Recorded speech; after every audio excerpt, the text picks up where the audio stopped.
అయ్యప్ప స్వామి వారికి తండ్రి ఎవరు, తల్లి ఎవరు?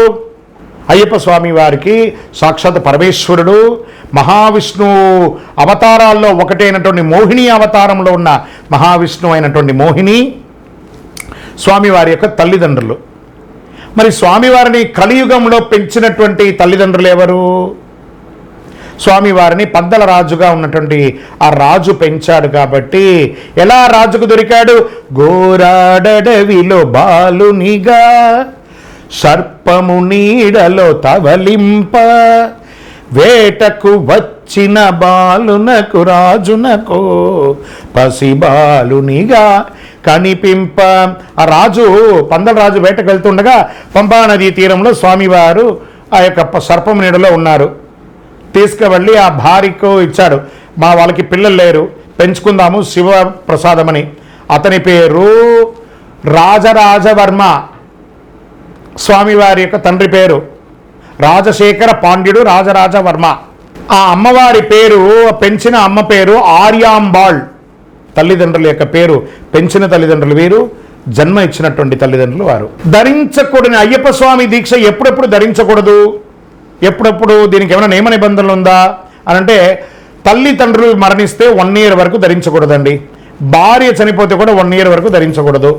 కూడా పుట్టిన వాళ్ళు, దాయాదులు వాళ్ళందరూ కూడాను పుడితే చనిపోతేనే వాళ్ళకి 48 రోజులు ధరించకూడదు. ఇంట్లో ఏమైనా పురుడు వస్తే 11 రోజుల వరకు ధరించకూడదు. ఇవన్నీ కూడా ఉన్నాయి. ఆఖరికి ఫ్రెండ్ చనిపోయినా మాల ఇప్పి వాడి యొక్క దుఃఖం కార్యక్రమంలో పాల్గొని తర్వాత వచ్చి మళ్ళీ కంటిన్యూగా మొదటి రోజు నుంచి మళ్ళీ దీక్ష తీసుకోవాలి. చనిపోయిన వాడిని ఇప్పుడు చూడకపోతే ఎప్పుడు చూడలేం కాబట్టి దీక్ష విరమించడంలో తప్పు లేదు, దీక్ష వేసుకోకూడదు కూడా ఇలాంటి సమయాల్లో. మాలాధారణ చేసినప్పుడు పడి పూజలు చేయాలా గురువుగారు? తప్పకుండా చెయ్యాలా. మాకంత స్తోమత ఉంటుంది ఉండదు. మరి దీనికి ఏమైనా నియమ నిబంధనలు ఏమైనా ఉన్నాయంటే, మాలాధారణ చేసేటప్పుడు మనం ఇంట్లో 10 మందిని పిలిచి భోజనం పెట్టినా కూడా అది పడి పూజ కింద లెక్క అండి. పడి పూజ అంటే ఏదో హంగామా ఆర్భాటంగా చేసుకునేది కాదు. అవకాశం ఉన్నవాళ్ళు 10 మంది చూడాలి, 10 మంది ఆనందం పొందాలని ఆర్భాటంగా చేయడంలో తప్పలేదు. మనమందరం వెళ్ళి ఆ అద్భుతాన్ని చూడొచ్చు. అవకాశం ఉన్న వాళ్ళు పడి పూజ చేయండి, లేదా ఒక 11 మందికైనా పిలిచి ఇంట్లో భోజనం, లేదా ఆఖరికి ఒకే ఒక కన్నయ్య స్వామికైనా పిలిచి భోజనం పెట్టండి. స్వామియే శరణమయ్యప్ప అని చెప్పండి, అయ్యప్ప ఆనందపడతాడు. అయ్యప్ప స్వామి వారి దీక్ష తీసుకుంటే ఉపవాస నియమాలు ఏంది? స్వామి నేను ఈ 40 రోజులు భోజనం చేయనండి అని ఒక వైరాగ్యంగా చెప్తాడు.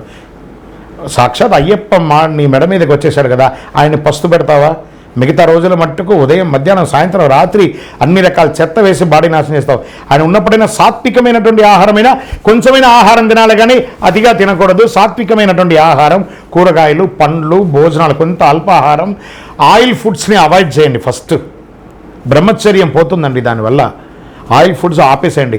అమ్మలారా, ఈ భోజనం పెట్టేటప్పుడు అందరికీ ప్రార్థన చేస్తున్నారు, టీవీ చూస్తున్నటువంటి స్వాముల యొక్క తల్లులు, అమ్మ స్వాములు, మాలిక పడతారు అందరూ. అయ్యప్ప మా ఇంటికి వచ్చారు, 18 రకాలు పెట్టాలి, 20 రకాలు పెట్టాలి. మీ కోరికలంతా అయ్యప్పల మీద పెట్టి వాళ్ళ యొక్క దీక్షని భంగం చెయ్యకండి దయచేసి. సింపుల్గా సాత్విక ఆహారం పెట్టండి. మధ్యాహ్నము మాల వేసుకున్న వాళ్ళు మధ్యాహ్నం నిద్రపోవచ్చా అని అంటే ఆలోచించుకోండి. అయ్యప్ప స్వామి ఏమన్నారు? నువ్వు చేసే వృత్తిని ఒంటికి 1 గంట సేపు చేస్తే అది నీ ఇంటికి 2 గంటల సేపు చేస్తే నీ దీక్ష యాత్రకని చెప్పారు. కాబట్టి అలసట ఎక్కడి నుంచి వస్తుందండి? పని చేయండి, త్వరగా పడుకోండి, రాత్రి నిద్ర ప్రయత్నం చేయండి. మధ్యాహ్నం నిద్ర ఏందండి మరి ఘోరంగాను. గురుగారు యొక్క స్కూల్కి వెళ్ళే పిల్లలు, అది మగపిల్లలైనా ఆడపిల్లలైనా ఎలా వెళ్ళాలి? కాలేజీకి వెళ్ళే మగపిల్లలు ఎలా వెళ్ళాలి అని అంటే, ఇది చాలా controversial question and typical answer. దీన్ని జీర్ణించుకోక తప్పదు.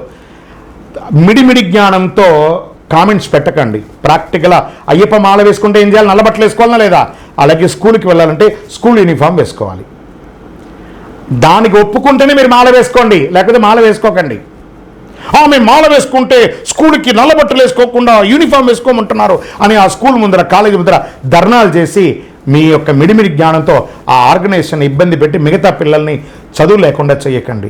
ఈ ఒక మాల వేసుకునే పాప కానీ బాబు కానీ స్కూల్కి వెళితే ఆ నల్ల బట్టలతో మంచిగా మాలలంతా బయట వేసుకొని బొట్లంతా ఇలా పెట్టుకొని వెళితే ఆ యొక్క స్కూల్లో ఉద్యోగం చేసే స్త్రీలు, వారి యొక్క ఋతుచక్రంతో ఉన్న వాళ్ళు కూడా వచ్చే అవకాశాలు ఎక్కువ ఉంటాయి.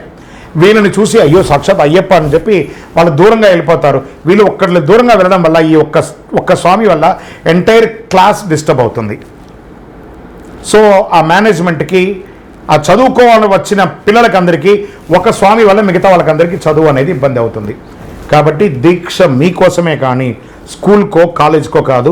స్కూల్కి వెళ్ళేటప్పుడు స్కూల్ యూనిఫామ్, అయ్యప్ప శబరిమలకి వెళ్ళేటప్పుడు ఎలా అయ్యప్ప యూనిఫామో స్కూల్కి వెళ్ళేటప్పుడు స్కూల్ యూనిఫామ్ ఖచ్చితంగా వేసుకుంటేనే దీక్ష తీసుకోండి, లేకపోతే తీసుకెళ్ళకండి.